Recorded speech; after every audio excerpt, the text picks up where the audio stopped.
మళ్ళీ ఇప్పుడు కొత్తగా బ్యాంకులో వేస్తామని అన్నారు. ముసలి వాళ్ళకి అకౌంట్ వేసిన తర్వాత బ్యాంకులో పడిందాలో తెలుసుకోవాలి కదా, ఎవరు చెప్పాలి వాళ్ళకు?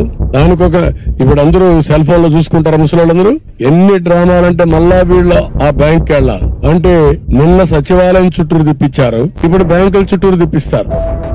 ఇది పచ్చి అబద్ధం. బాబు దగ్గర ఉండి ఎన్నికల సంఘానికి ఫిర్యాదు చేయించిన నిమ్మగడ్డ రమేష్ ఏమంటున్నాడో చూద్దాం.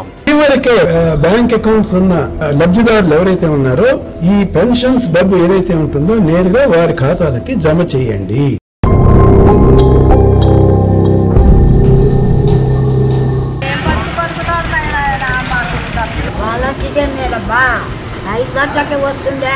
ఇంటికి తెచ్చిస్తా ఉన్నారు, ఇంటికి తెచ్చిస్తా ఉన్నారు. ఏమో ఈ నెల చేసేసినారు. ఈ ఆడు ఏమో సంలాదిస్తారు. ఊర్మిలో నువ్వు కావాలంటే 100 రూపాయలు సంలాదిస్తారు. ఏమో సంలాదిస్తారు.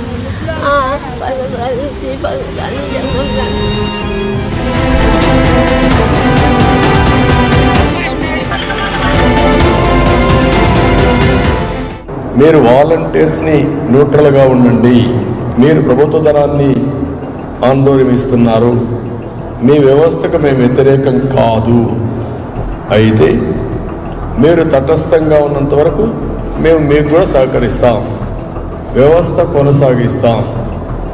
మీకు అవసరమైతే మీ క్యారియర్ కూడా బాగా చదువుకుని ఉన్నారు, మీలో మీకు ఇంకా ఎక్కువ ఆదాయం వచ్చేట్టుగా మీ క్యారియర్కి ఏం చేయాలో చేసే బాధ్యత మాదని నేను పదే చెప్పాను.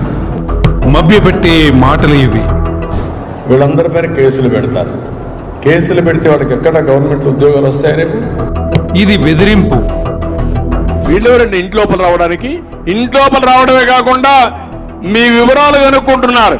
5,000 రూపాయలతో మీరు ఏం ఉద్యోగం? అది గోను సంచులు మోసే ఉద్యోగం.